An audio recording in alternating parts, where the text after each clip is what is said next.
Once, upon a midnight dreary, while I pondered weak and weary over many a quaint and curious volume of forgotten lore, while I nodded nearly napping, suddenly there came a tapping, as if someone gently rapping at my chamber door. "'Tis some visitor," I muttered, tapping at my chamber door. "Only this, and nothing more." Ah, distinctly I remember, it was in the bleak December, and each separate dying ember wrought its ghost upon the floor. Eagerly I wished the morrow, vainly I had sought to borrow from my books the crease of sorrow for the lost Lenore, for the rare and radiant maiden whom the angels named Lenore, nameless here forevermore.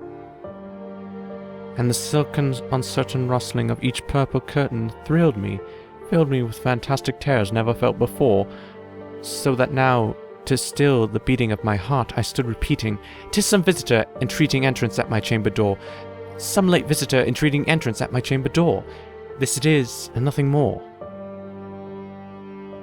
Presently my soul grew stronger, hesitating, then no longer. "Sir," said I, "or madam, truly your forgiveness I implore, but the fact is I was napping, and so gently you came rapping, and so faintly you came tapping at my chamber door, that I scarce was sure I heard you.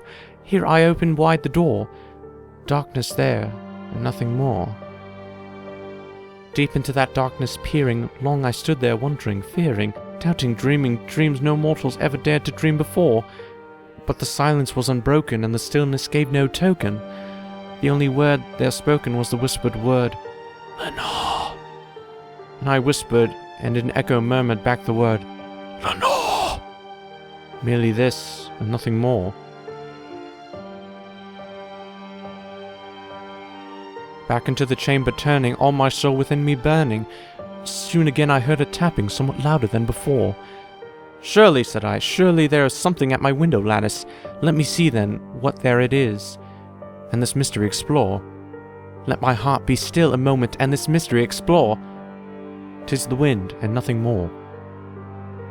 Open here I flung the shutter, when, with many a flirt and flutter, in there stepped a stately raven of the saintly days of yore.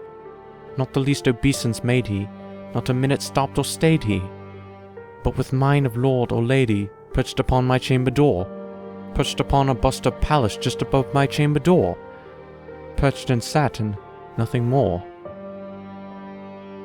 Then this ebony bird beguiling my sad fancy into smiling, by the grave and stern decorum of the countenance it wore. "Though thy crest be shorn and shaven, thou," I said, "art sure no craven, ghastly grim and ancient raven wandering from the nightly shore. Tell me what thy lordly name is on the night's Plutonian shore." Quoth the raven, "Nevermore." Much I marvelled this ungainly fowl to hear discourse so plainly, though its answer little meaning, little relevancy bore.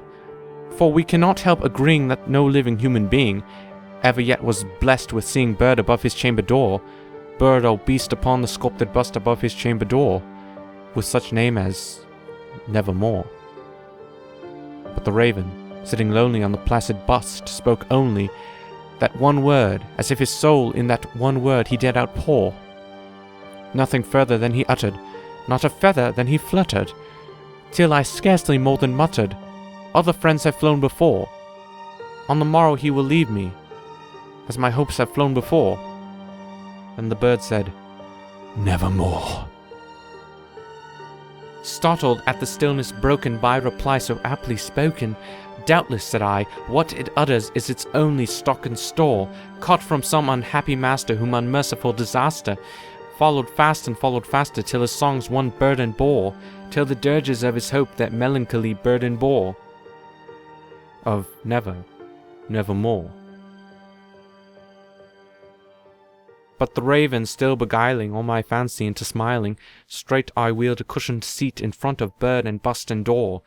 Then upon the velvet sinking, I betook myself to linking fancy onto fancy, thinking what this ominous bird of yore, what this grim, ungainly, ghastly, gaunt, and ominous bird of yore meant in croaking, "Nevermore."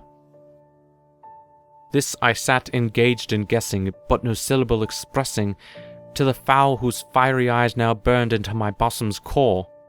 This and more I sat divining, with my head at ease reclining, on the cushion's velvet lining that the lamplight glittered over, but whose velvet violet lining with the lamplight glittering over, she shall press, nevermore. Then methought the air grew denser, perfumed from an unseen censer, swung by seraphim whose foottails tinkled on the tufted floor. Wretch, I cried, thy God hath let thee, by these angels he hath sent thee, respite in nepenthe, from the memories of Lenore. Quaff, O quaff this kind nepenthe, and forgot this lost Lenore. Quoth the raven, nevermore.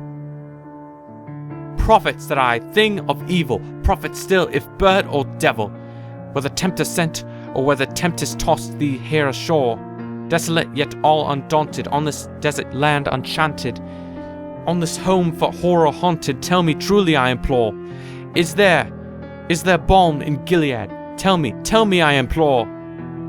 Quoth the raven, nevermore.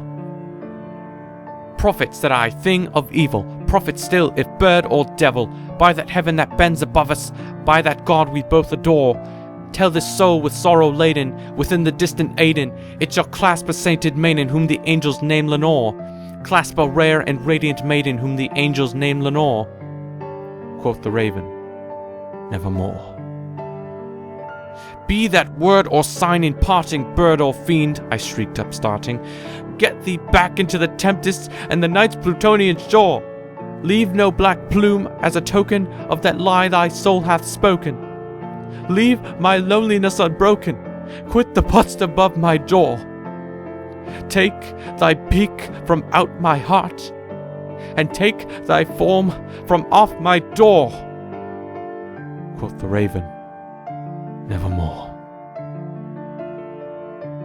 And the raven, never flitting, still is sitting on the pallid bust of Pallas, just above my chamber door, and his eyes have all the seeming of a demon's that is dreaming, and the lamplight over him streaming throws his shadow on the floor, and my soul from out that shadow that lies floating on the floor shall be lifted nevermore.